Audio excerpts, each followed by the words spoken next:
Thank you very much.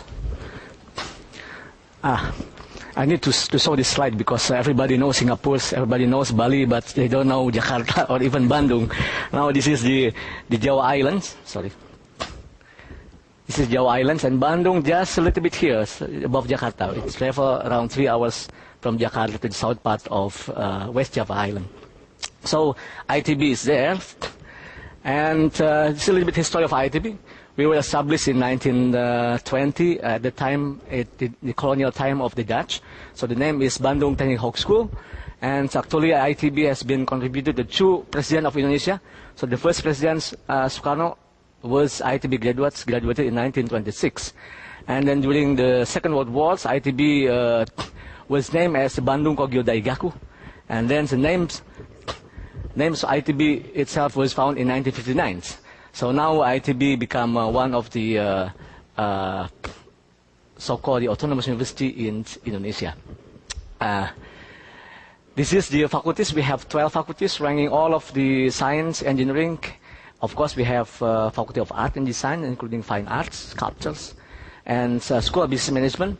And the red colors actually representing the faculty related to engineering and science, whereas the blue color is the natural sciences and others, like School of Business Management and School of Faculty of Art and Design. Now, this is how good ITB in the ranking. We are doing very good. If you look at the number is going up all the years. So 2008 we were 2008 we were 80, but now we are 106. So I think ITB have to think about it, not to bigger the numbers every year. This is the potential of Indonesian case. So we have 1.2 million of high school students graduated every year. You can imagine 1.2 million high school graduates. I think Singapore's population size is only 5 million. So you can imagine this is the one that need to be enters universities, and our capacity is only 0.3 million for public, and in Indonesia we have only 61 public university, but if we calculate with all private university, then it counted to more than 3,000 universities. So private university only can accommodate 0.2 million. So this is the 1:3 ratio university capacity to high school graduates. So that's why make the Indonesia is very interesting, attractive for foreign university to open a campus, because a lot of students need to enter university. For students who having a very good economic backgrounds, they go outside the countries if they do not accept it in the best university in the country. So in case of ITB, our intake is 3,000 students for undergraduates, and the applicant is 50,000. So it's very tough selection process through national process. So successful applicants, 1 out of 15 to 20. And this is the final structure. So we got funding from governments, from students, and also from the cooperation with industries, government institutions, foreign institutions, accounted to 40% of our budget rely on this. Now then, so if we talk about the challenge of higher education in Indonesia in response to the global mobility, I can say that this is the situation. Of course, best students want to go to the best universities. I read in the Time magazine 2 or 3 years ago, even in Japan, best students in Japan, for example, from even Kyoto or Tokyo University, they would like to go abroad, to US or to Europe, for example. Of course, in our case, best students want to study abroad. Yeah. And universities expand their operation across the borders. For example, UK universities, Australian universities, they open branches in Kuala Lumpur or in Singapore. In the case of Japan, I think they don't open the branch, but they have many satellite offices. For example, in my university, we have satellite offices of Tohoku University, TUT University, Hiroshima University, Kanazawa University, Japanese university. They are very aggressive. Yeah. So, what is the consequences? In terms of student mobility, for example, what is the motivation of the student to go mobile? Yeah? Of course, looking for a better quality of education, for the first one. So this is the best graduate will move to a much better university, leaving the old university lack of the source for better master PhD students, leaving the university to reach the goal of becoming good or research university. In the case of ITB, our best students, they go abroad. And master level or PhD programs leave a weaker quality of students. So that is always the case. Yeah? So they are looking for experience to enrich something or the best to be able to work anywhere in the world, just like presented by the previous presenters, to increase the cultural question, for example. Yeah? From internship, field work, lab work, or whatever. Yeah? So, second consequences, our university will be a feeder for foreign university. This is the case in Indonesia. And this is just a logic thing. Yeah, we cannot complain. Yeah, we have to face it. Our students will be a target market of foreign university. Foreign university could be operated in Indonesia. This is according to our law that foreign university could be operated in Indonesia with or without partnership with local university. Now, what kind of mobility that we could or should be developed? Of course, if you look at the outbound mobility, the first one for the degree program, the plus ones or the positive aspect is that the best student will get best education from best world-class university. If ITB would like to, for example, asking for joint degree or double degree with MIT, they don't want it. Yeah, they said, okay, if you have a good student, just send that to us and we'll be educated them with very good quality of education. They don't need it. That's kind of problem. Yeah. So we have best graduates. They can accept it in any university, best university in the world. But the negative aspect is our university will lose opportunity to get best potential students for master and PhD program, just like I mentioned earlier. For non-degree, the positive point is our student will get overseas experience. But the obstacle is no resources from our university and students to do an active mobility. Yeah. So this is the case of ITB or Indonesia in general, ITB in specific thing. Now inbound mobility. Now degree. If you would like to invite foreign students to come to study, just like Japan has the problem, has program G30 program, would like to double the numbers of foreign students nationwide, yeah, to up to 300,000 in the year of 2020 or something. Yeah, the government put a lot of money. They can invite many students by G30 or whatever, the COE project or whatever. So many projects. Yeah, but in our case, not enough resources, scholarship funding to invite best students from foreign countries. Yeah, is our university ready to do this? Language barrier, for example, incentive system for the professors.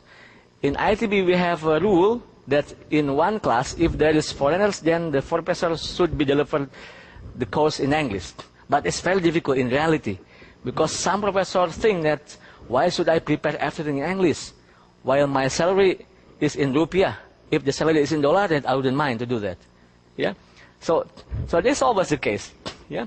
Is our government would support this simplification of paperwork at the Ministry of Education, for example. If someone from outside the countries would like to study in Indonesia, they need permission from our Ministry of Education. That's a lot of paperwork. So we in international office, pushed by the government or pushed by the university to increase our numbers of foreign students. But then we don't have any resources. So I simply said that the job of international office is very big. We have a great job with no power. Yeah, so it's a very difficult situation. So for non-degree program, can our university create good program? Yeah, students would like to come to ITB, for example, to attend 1 semester, 2 semesters. But then when they ask what is subject available in English, then it's going to be very difficult for me in the international office to supply this kind of information. Yeah. How can our university take benefit from this program? What about language barriers? Simply from this point, I think that the program such as double degree program, that is somehow can increase our quality. Yeah, because then we can also prevent from for our best students to go out, because then, hey, you can still stay in ITB, and then second year you can go to any universities in the world, which is best university. So that is one reason why double degree program is very strategic for university like ITB, like us. And the second one, for the non-degree programs, we think that a program like summer course or tropical camp or whatever can be created by our office, international office, to attract students to come to ITB, not to join the class. Of course, in some cases we can provide a class, taught in English, for example. Yeah, of course, it's not still not many of them, but creating a special program, and we call it tropical camp or whatever, that will be much easier for us because everything designed carefully, everything designed in English. Then it will be convenient for our partner to send a student for a short period of time. So I think these two programs in some way will create an equal balance of the exchange. Because at the moment, I think this is the case for university like ITB, that the flow of students go mobile is, in the direction of from ITB to outside ITB. They want to live. Yeah. If the professor stays, cannot move here, but then the professor outside from country, they move to ITB. So I think this is the case of the intermediate universities. Yeah. Yeah. Because, for example, if our professor has a very great reputation internationally, then they will be invited to go anywhere in the world. So the mobility of the professor will increase. Yeah. But in our case, of course, some 300 professors every year from ITB, they go mobile, and we receive almost the same number of professors coming into ITB, 350. Yeah. But students still, more students go abroad to study, and less students come to ITB to study. So that is the case. So I think double degree program and summer program, there's a two activities that can make the mobility is equal. So I'd like to show this is the example of our double degree program. This is also the inbound and outbound mobility in ITB.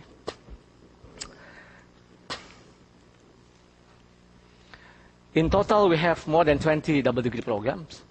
With Japanese university, we have, for example, with TUS, Tokyo University of Science. It has been 3 years. From School of Business Management, we send 12 students and we receive 4 students from TUS.